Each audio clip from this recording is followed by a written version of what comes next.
What is up, everybody, here on the first Legends Look Back episode of 2021? New year, same shenanigans going on in the world. It's been a crazy couple days in the U.S., at least. I know we've got an international audience. I also know our international audience has been paying attention to what's been happening at home. And we just want to start off the show by, of course, saying, hey, we're going to talk about some wacky Legends stuff. We're going to show off some holiday presents that we've received and books that we've bought ourselves with income that is somewhat disposable. And even if it's not, it's become disposable now that we've spent it on Star Wars books. So we at least want to start off the episode by saying that, you know what, in the midst of our own personal revenge of the Sith that it feels like we're living, we do, however, want to acknowledge the pain and fear that people are experiencing. We're right here with you in it. We're in the midst of it. You should have heard our pre-show conversation before we press the live button. If only you could feel Meg's stress level like I can feel. Anyway, we absolutely just want to make it clear that we don't stand with those who are inflicting terror on the country. We hope that this show can bring you some escapism or some peace or some shenanigans. Hey, we're going to have a fun time here tonight talking Star Wars, and we are excited that you are here with us. Now, what do you think, Freddy? Does that about sum it up? Yeah, I think that sums it up. Just it's a crazy environment out there right now, and just enjoy your favorite things at this point, which is Star Wars in our opinion. Absolutely. And you know what else is happening in the world of Star Wars? Oof. It has been a heck of a week for Star Wars, hasn't it, Freddy? Yes, and I can't tell you how many times I've misspelt this sentence to Hugh Republic. Hugh Republic. Oh, amazing. Yeah, it's I'm trying to just shuffle through this massive stack of stuff I'm going to show off on the show tonight. This is the first of 4 copies of Light of the Jedi that I own, and actually have not read this one, read a digital version, but the other day my wife said to me, your Target order's coming in soon. And that's when I said, uh-oh, what Target order? She looked it up and said, Light of the Jedi, you pre-ordered it in July. And I said, oh, because I also pre-ordered it from other places. So they're just coming in like the letters from Hogwarts that come through the door. You know what I'm talking about, Freddy? And they're just keep on coming. They got Lights of the Jedi happening everywhere. Flying everywhere. I'll tell you what, if it makes it to the #1 on the New York Times bestseller list, I deserve one of those Yavin medals for as many times as I've bought the list. Bought this book. And we're going to talk a little bit more about the High Republic launch in just a minute. But for now, let's start the show.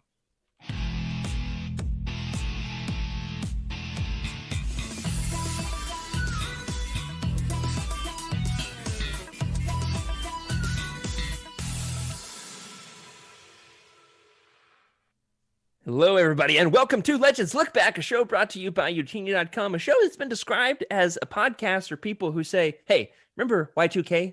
Every single New Year's, where we talk about all things Star Wars Legends, celebrating our rich EU history, as well as diving into lesser-known Star Wars classics. I'm your host, Jared Mays, and today I'm joined for the first time in 2020, Freddy C. What's up, Freddy?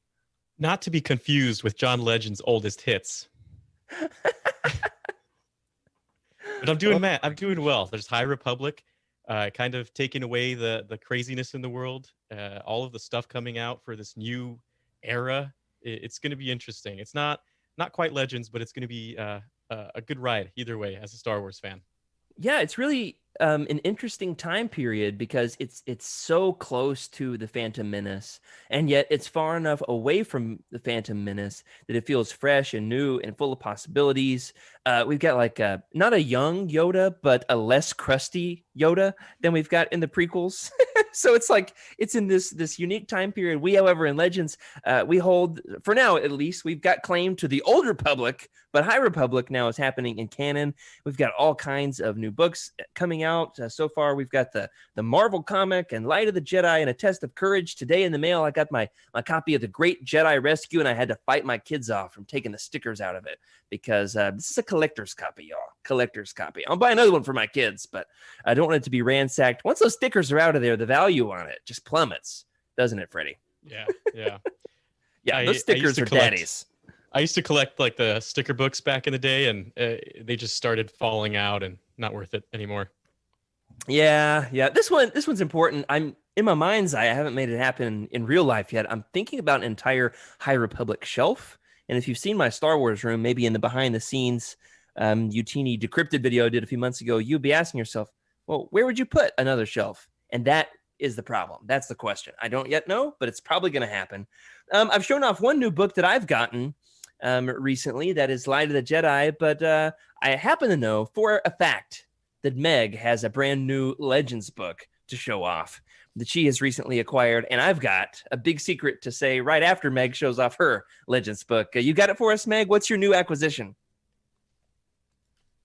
Get ready for Kenobi, the hardcover. So beautiful. Bring it up like 3 inches, Meg. There it is. Yeah, there awesome. It is. There it is. It's so gorgeous. Isn't it great? It looks like your copy might be maybe like 10% fresher than mine because I also got the Kenobi hardcover. Why are we buying the same things without consulting each other this first? did also just happen recently, Meg, with Darth Plagueis. Yeah, that's right. But let it be known, this was not discussed. It was not pre-planned. Nope. It's just the way the Force works. We're a Force dyad. I get sure Something like that. I guess so. How about you, Freddy? What you got? Oh, just as good of a book as Kenobi, The Crystal Star. I actually I found this randomly I was at a thrift store with my parents, just browsing around, and it was just sitting on the shelf there, and it's in a really good shape, almost as if no one ever read this. So well, I'm not going to say whether or not they should read it because let's be honest, I have not read it since probably the 90s. It has been a while. We'll get to it one of these days because you know what, Freddy? I ordered The Crystal Star today from Thrift Books. How about that for some Legends synergy? What happened was I've got my wish list on Thrift Books, and every now and then if I'm bored, I'll scroll through and just see if anything on my wish list is in stock and of good quality. And of course at a good price. And I needed to get my my rewards points. They're offering some kind of bonus on rewards points. I've always got different things going on. I was like, well, I guess I'll order the Crystal Star. It's going to give me extra points, and it'll go on my shelf, and we'll get it to it one of these days. But I got to say, out of all the new things that I've picked up lately, the thing that I'm most excited to show off is I yesterday went to my local comic store and picked up, I actually don't even know the exact count, 5 or 6 copies of Kevin Scott's new High Republic comic. And Freddy, have you ever collected like variant covers on comics? Because it is a deep, dark, expensive rabbit hole, my friend. It is a very, very expensive rabbit hole.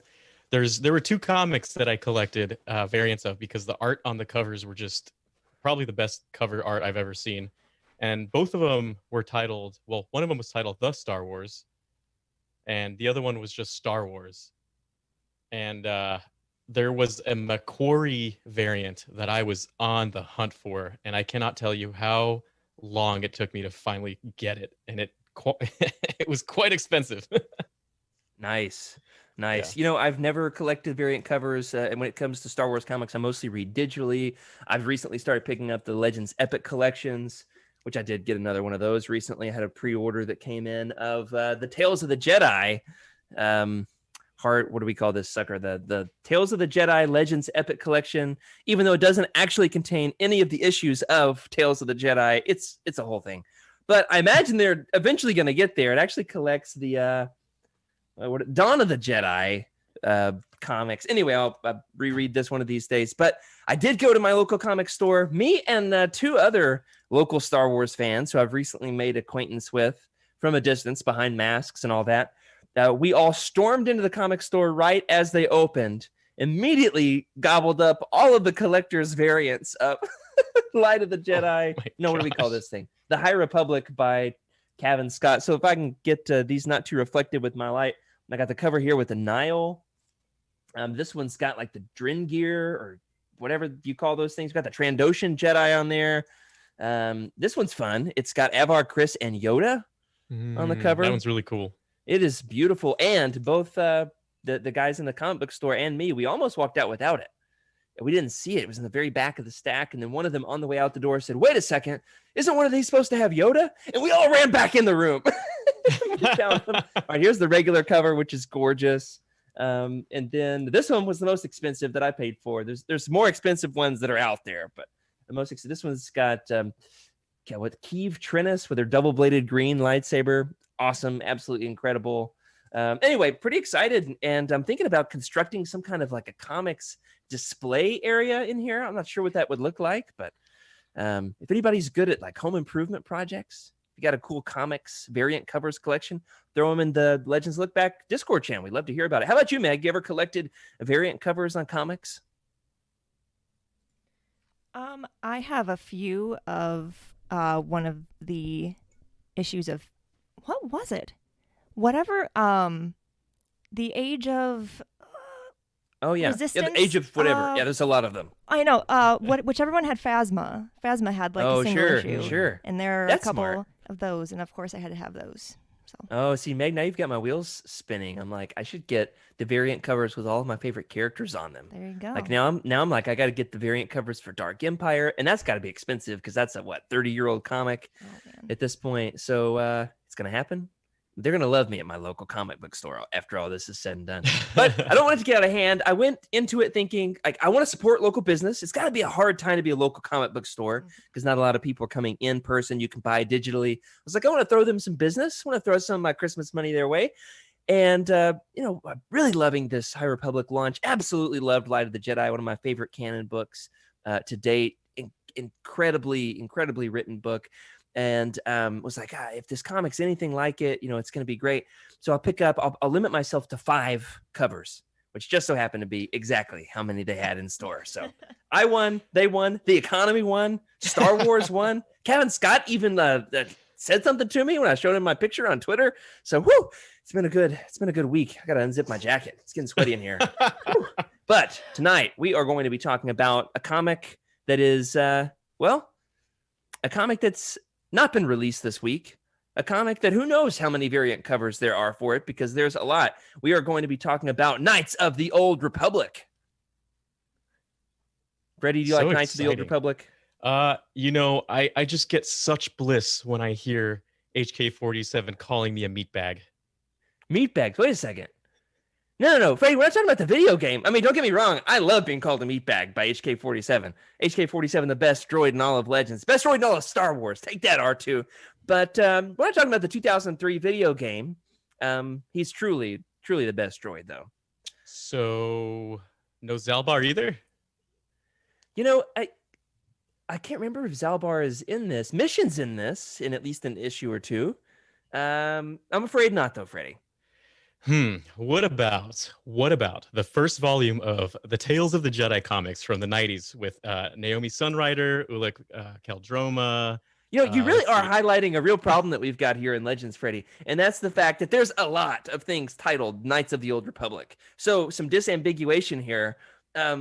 We just recycle all of our titles in Legends. We got, as I said earlier in the episode, Tales of the Jedi is named, for this big collection that doesn't have any Tales of the Jedi in it.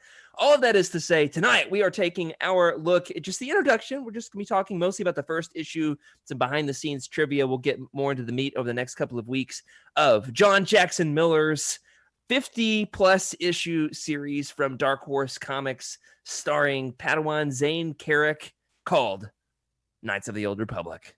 Woo! That's a lot of Knights of the Old Republic. We'll be calling it KOTOR from here on out, just for the sake of the mouthful. And what's amazing, Freddy, is did you know that we actually have an anniversary coming up with this KOTOR comic? We do?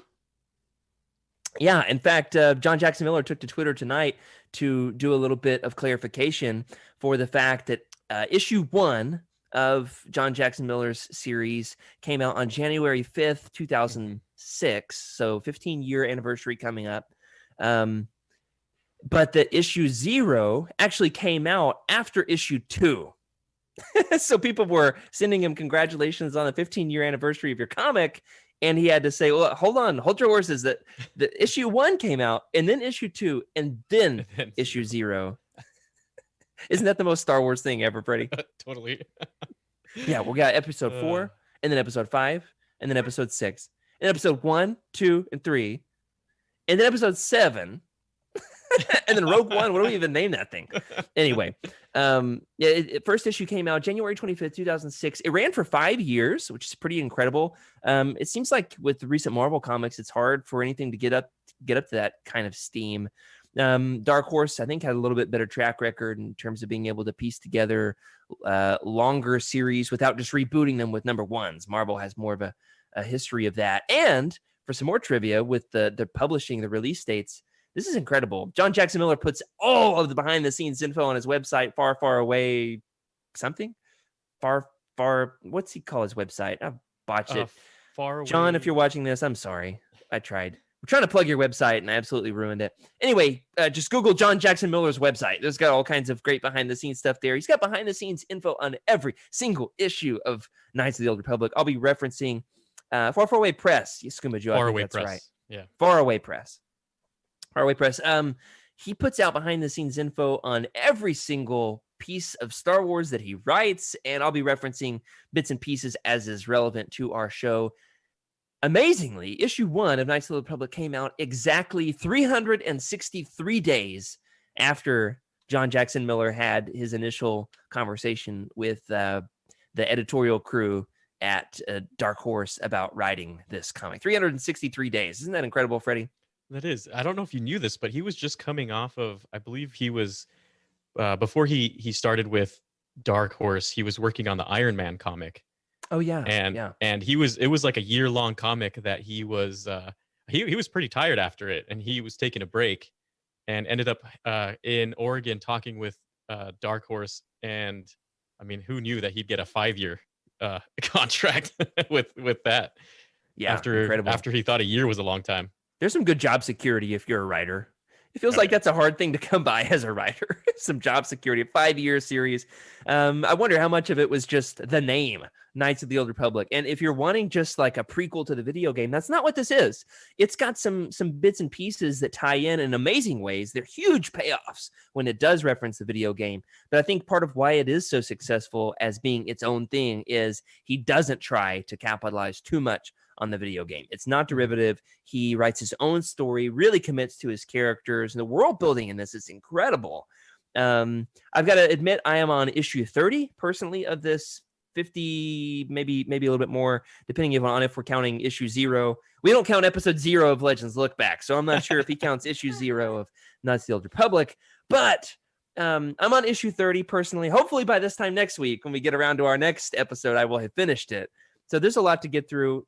But amazingly, you can pick this up in a variety of formats. Now, it's been released in the Dark Horse Omnibuy, which are a little bit more difficult to come by these days. Or, as I showed off earlier, you can get the Marvel Legends Epic Collection. They have 3 volumes of the Epic Collections to collect all of these issues if you want. Or something coming out very soon, which is pretty exciting, is a massive hardback omnibus, and there's 2 different versions of them, Freddy. You know I'm a sucker for a variant cover. So we just spent the first 10 minutes of the show establishing. Have you seen these, man? Have you seen these new hardcovers? I did. I really like them. They're so nice. Which one do you think you'll pick up? We got the one with the cover art that's on issue 0, and then another one with like the dark and broody Zane Carrick cover art it's on. Well, I'm not on the issue yet, but I think I'm getting close. Issue maybe 30 something. Are you going to get the one with the full spread of the whole cast, or just the dark and broody Zane Carrick? I definitely like the whole cast. That's what I was used to seeing, so I might just go with that. But the dark and broody Zarek, I don't know. It's hard to say. I like both of them. You got the Cheen cover and the Weaver Dang it, Weaver Jared. cover. I know. So Skooma says that he just got the one with the Weaver cover. I don't remember which one I got, but I'll have to find out that info for next week. I know I'm excited. They've actually got a great deal on it over on it's issue 33 cover. Thanks, Skooma Joe. It's the issue 33 cover. See, I knew I was close. Pretty exciting. They've got a great deal on this over at what's the name of this website? Things from Another World. So obviously we would typically plug Utini and get our affiliate links. We don't have an affiliate link on this one yet, but if we do, you'll be the first to hear about it. We'll throw a link over in the Legends Lookback Discord channel. So there's a variety of ways to read this. A ton of different artists have worked on this series, And maybe next week we can start off with having Freddy show off his favorite cover art from the whole series, because Freddy's a sucker for cover art, aren't you? I am. First thing I do And when I look at a comic book, look for the secret name, right? Oh, Travis, you know. one of the really fun things to talk about here is the inspiration for Zane Carrick. We'll get to him in a minute, that the artist actually used. But one final piece of behind the scenes trivia to cover is that the timeline placement on all of this is 3,964 years before the Battle of Yavin, according to the Wook. I did not do the math myself. Sandwiched between, and this is where it really gets interesting, it's sandwiched between the Tales of the Jedi comics and the Knights of the Old Republic video game, even though it was written after both of them, taking place during the Mandalorian Wars. Even though it's not primarily about the Mandalorian Wars, it's primarily about this conflict with Zane and this Jedi cabal of evil. What are they called? I've got it in the notes here somewhere. The villains. Help me out, Freddy. The Jedi Covenant.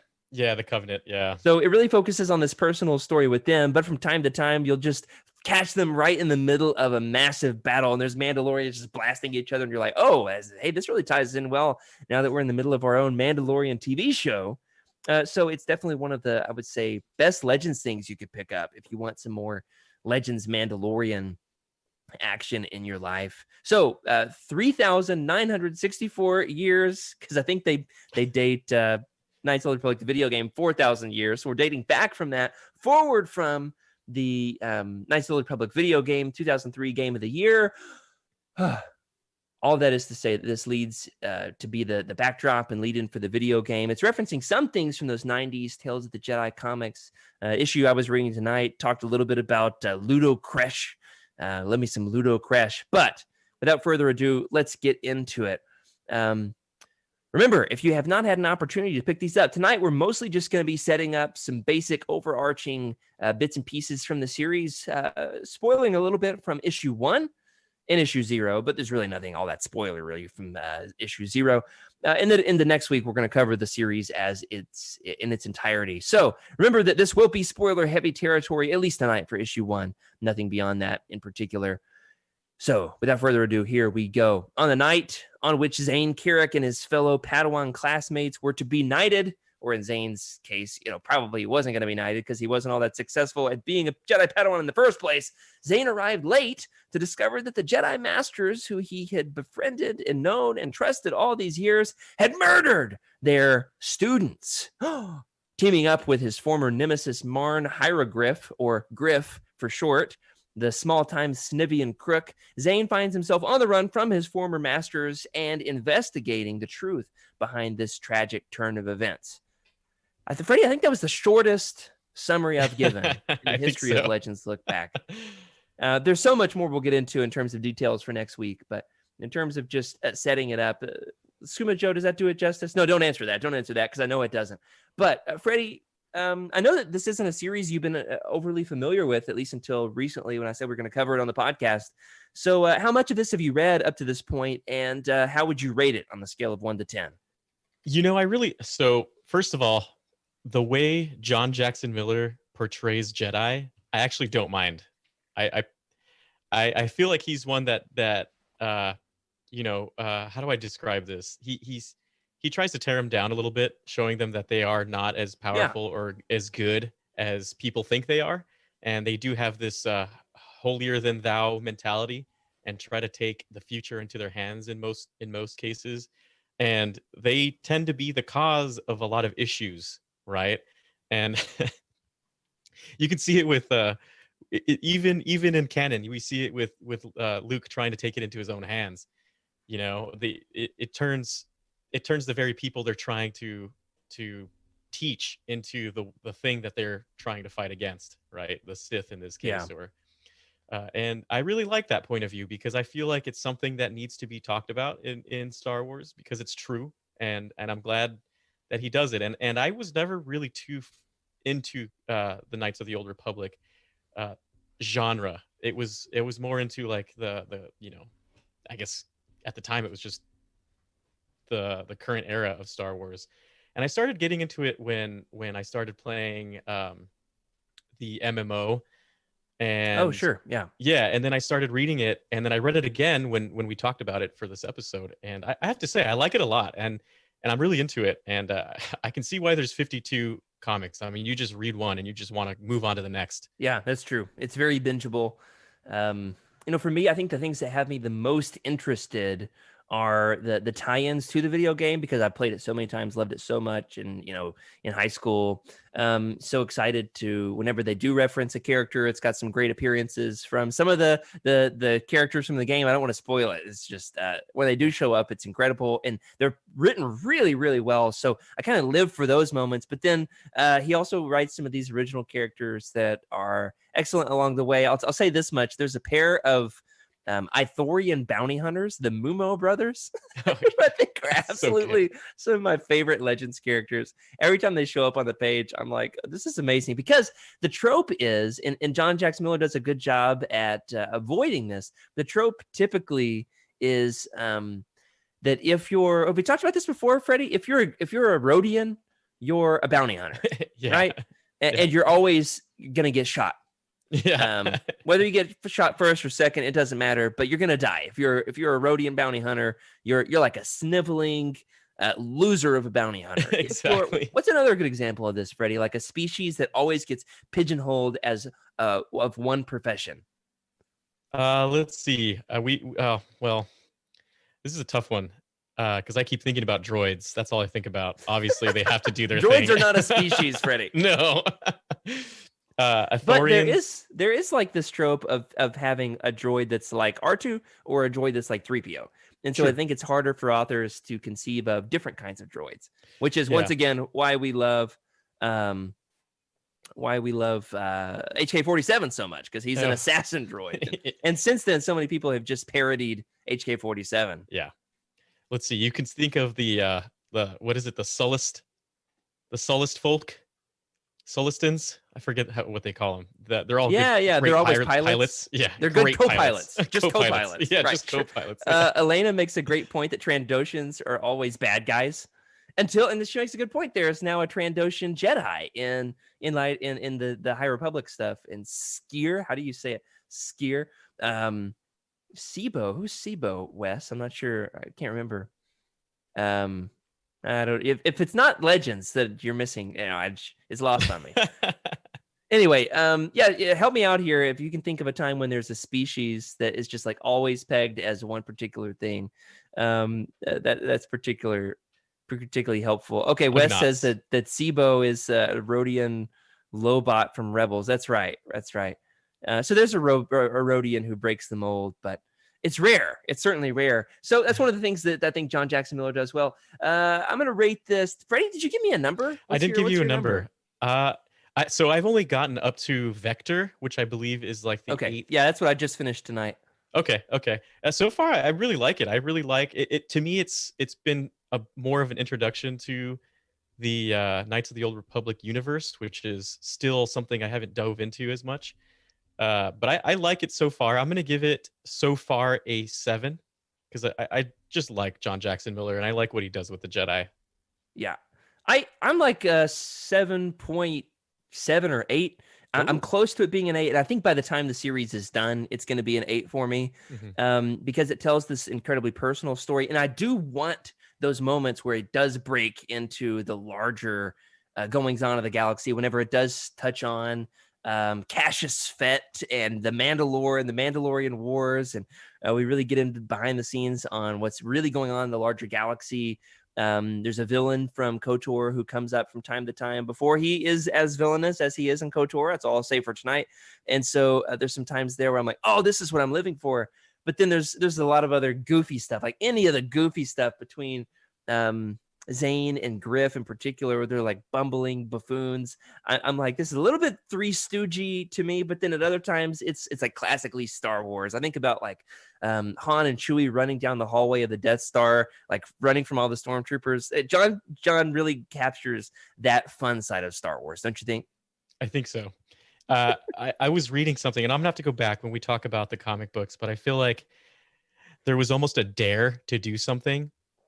And I'll try to read back and see if I can pinpoint it, but it was almost like there was a dare for him to insert some kind of thing into Star Wars, and he made it work, and it was really cool.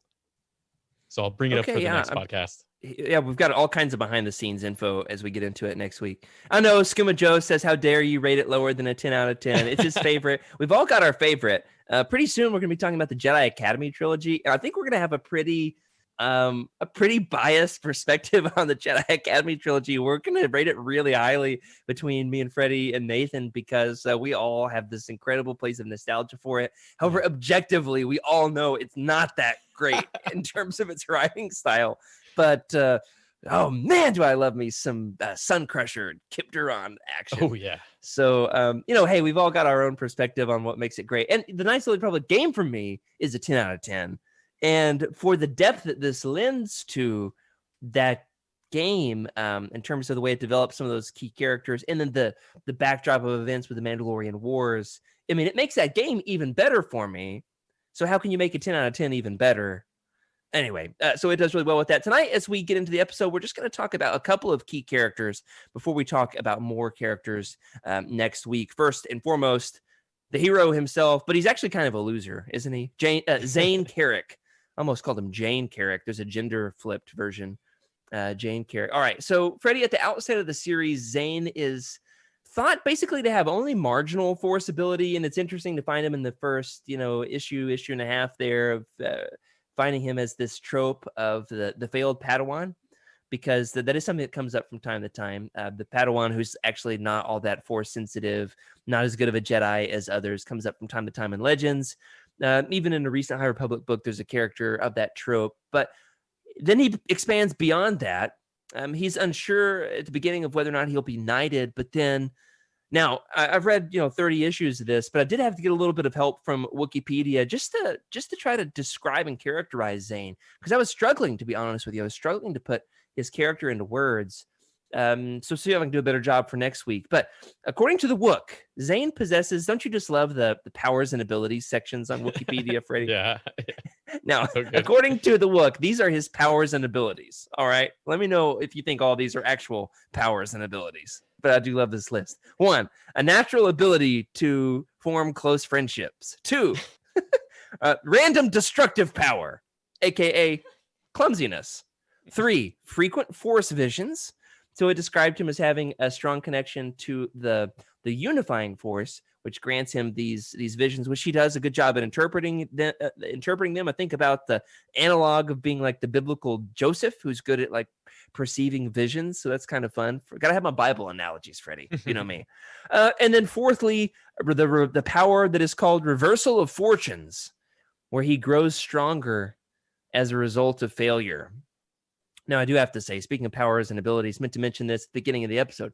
Freddy, in the High Republic, in Light of the Jedi, this is pretty exciting. We got a Jedi character who, in perfect Legends fashion, brings the incredible, overpowered force ability of battle meditation back into the limelight. Yes. So battle meditation has made a comeback. All right, I had to make sure I put that out there. But all right, with Zane, with these different powers and abilities, which of these, I'm going to ask you 2 questions. 1, if you had to choose one of these 4 abilities and powers, if we want to call them that, personally, which one do you think you would want the most? All right, which of these would you pick if you were going to get one special Jedi power, and it had to be one of Zane Carrick's powers? Which one would you pick? Feel free, everybody, to follow along with us in the chat.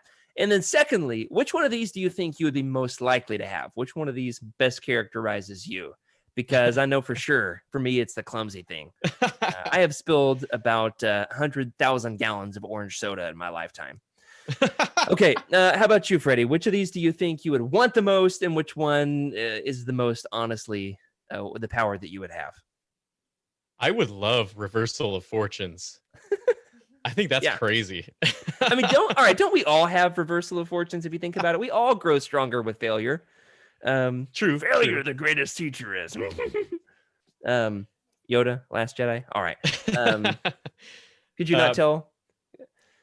That was ahead, a good Freddy. one. Which That was one a would good you one, pick? by the way? So definitely reversal of fortunes, I think, would be really cool, because how many times are you just tired of failing over and over, maybe? Yeah. But I feel like the one that I have the most is definitely the natural ability to form close friendships, without a doubt. I Yeah. feel like Okay. I can see that. that's definitely the one that I have if I were to have that as a power. I can definitely attest to that. The first conversation you and I ever had, Freddie, I said, "Hey, I need somebody to hop on a call with me and help me test out my Legends podcast idea." And you were like, "I'll be there." And from the opening moments, I was like, "Hey, we've got some real chemistry." But I'm starting to suspect, Freddie, that this is how it goes with you in every conversation with everybody ever. People always just feel like you're their best friend. So Well, I don't know if you remember, but what was it, the last episode? If we had a bunch of clones of ourselves, what would we do? And I happen to want to be friends with all of mine. yeah, you did say that. Oh my goodness, that's amazing. Amazing. All right, so I said for me, definitely have the clumsiness. Kuma Joe says he has that as well. And feel free, everybody, to play along with us there in the chat. So we've got a good group with us here tonight. Welcome. Glad to have you with us here for the live show. If you're listening on audio, remember we do this show every week, Thursday, 9:30 p.m. Eastern time. You're welcome to join us and answer these questions with us in the chat. Which one would I want to have the most? The Force Visions. The Force Visions would be good. I don't know though. I prefer to just get like the full REM sleep. Don't want to have the nightmares. Random destructive power.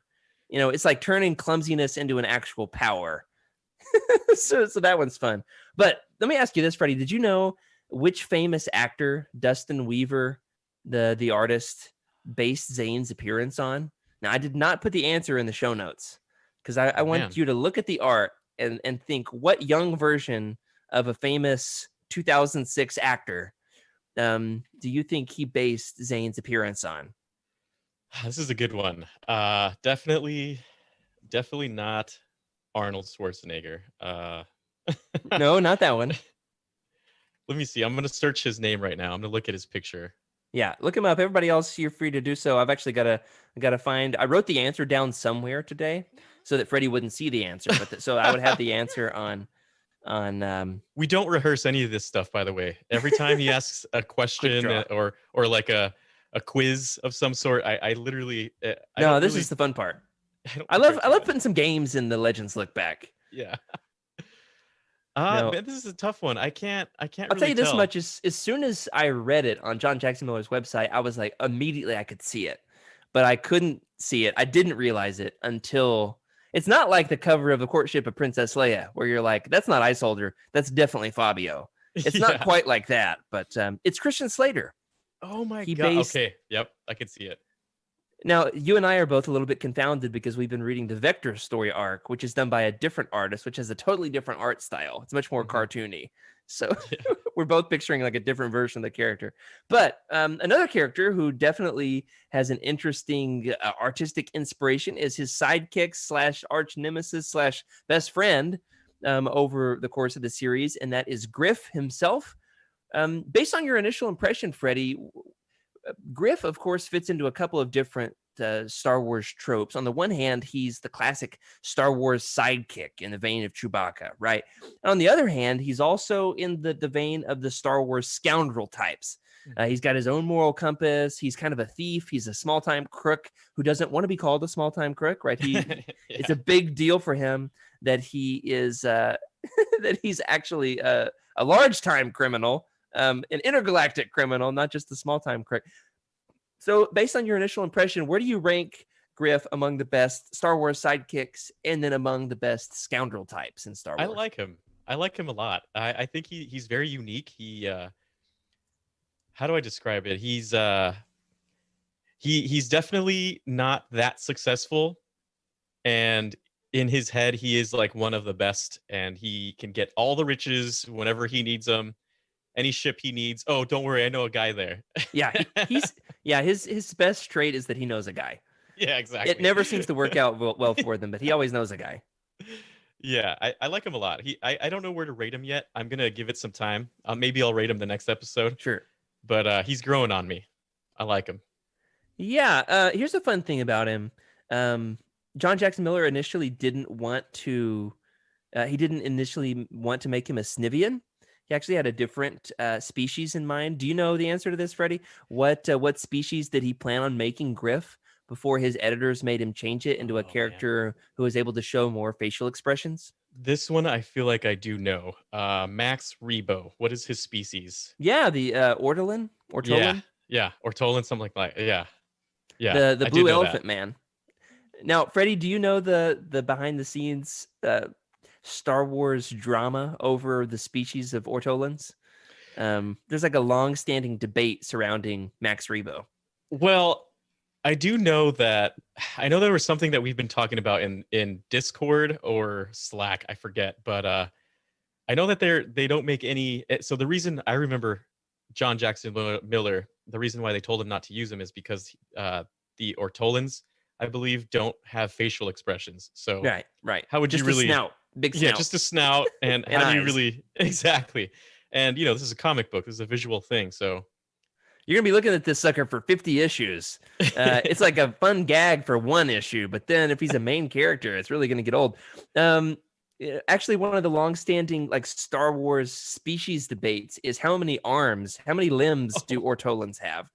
Because if you're really paying attention, um, Max Rebo is playing the piano with his feet, so he's actually doesn't have arms. So it's one of the fun. Yeah, that's what Scuba Joe says. Max Rebo's hands are his feet, and his ears are actually flippers. okay, But yeah. there's tons of anatomically incorrect versions of Max Rebo of Ortolans out there. There's tons of them with extra limbs, extra appendages, which is not canon or Legends.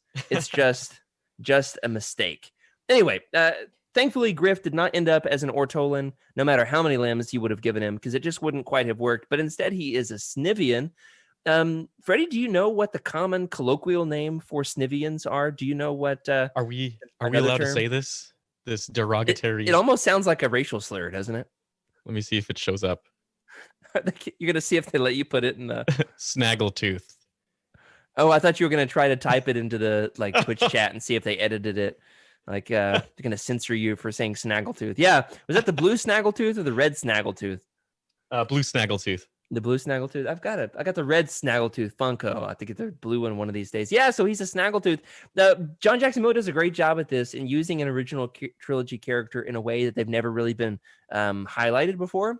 So we finally got a snaggletooth in the limelight. I think it actually comes up in the series. I'll see if I can find a reference to it where somebody calls him a snaggletooth, and he took offense to that. He was like, "Don't you call me that." All right, so we got a fun thing in the chat here from Skooma Joe. He actually says Karth Onassi. You'll know Karth from Knights of the Republic video game. He actually makes an appearance in this series. He actually says Dustin Weaver, the same artist we talked about earlier. Siri, I'm not talking to you. I'm talking to Freddy. Dustin Weaver based Karth Onassi's appearance on John Jackson Miller. Okay. Yeah. I'd seen that. I'd forgotten it. So that's excellent. Incredible. So we've talked a little bit about our main characters. We haven't said much about, nothing substantial about these guys, but let's talk just for a minute about the main villain of the series. And that is, well, he's a Jedi Master.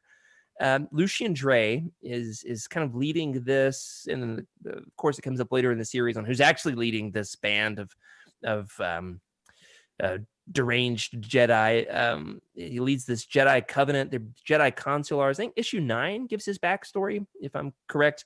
So you don't get it for a little while, but Lucian Dre and the Jedi Covenant, they're Jedi Consulars who basically believe that they need to prevent the return of the Sith. And that they've got these force visions that have led them into believing that they can prevent the return of the Sith. And so they're willing to do some evil things, eliminating their Padawans in order to, for the greater good, as far as they're concerned, to prevent the return of the Sith. So Freddy actually loaned some of these issues to my little brother-in-law, who's 13, over Christmas breaks. We were all sitting around reading our books, and he just wanted to play basketball instead. And I was like, listen, man, I just got a new Star Wars book. I'm going to sit and read. And I've got an extra Kindle over here with some Star Wars comics loaded on it. But there's nothing you're going to do for the next 2 hours to prevent me from drinking my coffee and reading this book.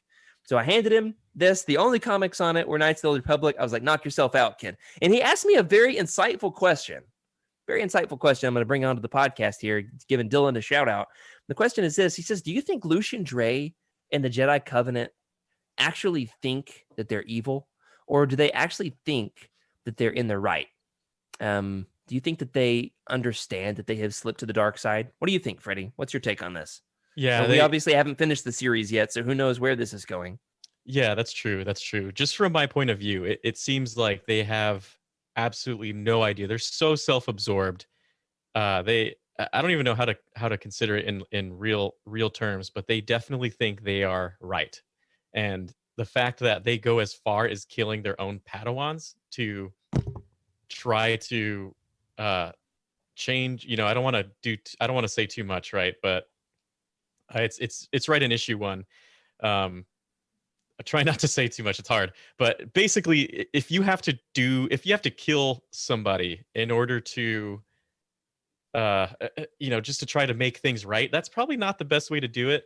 Yeah. First, you should try to see how things play out There we go. instead Let's of put that on our hovering. business card. Legends Look Back. We don't condone murder for any Yeah, reason. exactly. When you're sitting there hovering over your nephew with a blade, lightsaber, it doesn't Get that look too back. Get good. that canon stuff out of here, Freddy. Never happened in Legends. Good boy Luke would never do such a thing. No way. No way. No, I think you're right. And bring it into the real world just a little bit. This is an important point to make, that you should never be so sure of yourself, so sure that you're doing the right thing, that you lose sight of your values, that you lose sight of right and wrong from a broader perspective. We can be so convinced that we're right that we become the thing that we've sworn to destroy. And I think we're seeing that a little bit in real world politics. Here's one of my favorite things to say in a professional, personal context. To be willing to admit this, and it can be hard for some people, but I would say, the key to all my success as a person. Be willing to say this one sentence. All right, here's some free preacher advice for you. Here's a sentence that's going to change your life. Just say this: you might be right. If somebody disagrees with you, somebody holds a different perspective from you, if you can be willing to say this, you know what? You may be right. It does a lot to disarm the other person. It also, if you can truly mean it, if you're not disingenuous about it, if you can actually mean it, it's a way of taking yourself down a notch and saying, you know what?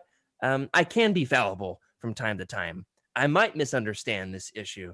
I am not a perfect person. So this is a perfect thing for us to think about in terms of analyzing the villains here, and get a little bit of a real world parallel, a real world analog. And Skooma Joe makes a great point here, and I think he's really onto something. He says one of his favorite things about KOTOR is the depth of the villains. Now, this is cool. It seems to me, at least on the rhythm that the series is taking. Have you noticed this, Freddy? That it's like almost every story arc highlights a different Jedi Master from the Jedi Covenant. So they each play a villainous role in a different way, in a different arc. Do you think that's accurate? Yeah, that actually sounds accurate. I never really thought of it until now, but I that sounds about right to me. That's how it plays out, at least. I just got to a new one tonight in the comics that I'm reading. I don't even know the dude's name. He's got big blue tentacles. It's not a Twi'lek. I think he's a different species that's similar to a Twi'lek. Anyway, he's coming in looking like a barbarian with his big blue lightsaber, and the rain is pouring down. I was like, okay, cool. I like that we're getting some variety here. And wow, we've barely scratched the surface on all of this, and yet there's so much for us to talk about. Next week, feel free, everybody, in the meantime, to put your suggestions. What character would you like for us to spend a few minutes on next week? Because there's no way we can talk about every single character across all 52 issues. But what we can do is talk about our favorites. We can also talk about some of your favorites. You got a character, you got a question, pop them in the Legends Look Back Discord channel. We'll be willing to go from there. Also coming soon, Nathan from the YouTubes, you know him and love him, is going to be joining us for his first time on Legends Look Back to talk about the classic Legends Jedi Academy trilogy by the infamous Kevin J. Anderson. And I could not be more excited. So that is it for this week. Thanks for joining us for Legends Look Back. And thanks, of course, to Meg, our producer, and the previously aforementioned Nathan, our video editor. Thanks especially to our incredible patrons and to our live audience who is right here with us tonight. We've loved having you. It's been fun to hang out with our Star Wars friends in a crazy week like this one. You, of course, can also get in on the behind the scenes of Utini with access to all kinds of bonus shows. Meg, our very own Meg, has her own show, Cafabes, which I love. We've got Lightspeed Skipping making its return soon. The Star Wars Archives, which I just recorded a little blurb for tonight. We've got some fun Legends crossover content coming there and so much more. Also, now that we're live on Twitch, you can help us out by subscribing either the old-fashioned way or with Prime Gaming and just steal those credits out of Bezos' pocket and put them right into the Utini treasury. Also, remember that we want your questions. You can, of course, email us, legendslookback@utini.com, or send us a message in the Legends Look Back Discord channel, or leave a comment on this episode on YouTube. Or, hey, this is pretty exciting. We've got our own Legends Look Back Twitter. You can tweet at us at Legends Look Back, or tweet us personally. I'm at Jared Q. Mays. Freddy? At Wake Up Freddy. And Meg? At Meg Dowell. Awesome. If you are looking to buy some of these books and want to help support the show, there's all kinds of ways you can buy Knights of the Old Republic. You can get it with multiple covers and multiple formats. You could buy all 52 issues and all 3 epic collections and both versions of the hardcover omnibus. Well, maybe that's too much. Hey, however you want to get it, you can go over to utini.com, click the Amazon link in the profile, and we'll get a few cents to help keep the lights on. Another way to help us out and show your love of Utini is by grabbing some swag from our merch store at utini.com/merch. And if you read any of these books, head on over to utini.com, leave us a review. Leave us a review on all 52 issues while you're at it, because we got a lot to catch up on with this stuff. Let us know what you think. And remember, now more than ever, remember to keep the Utini fan code and be a force for positivity in the fandom and in the world. May the force be with you.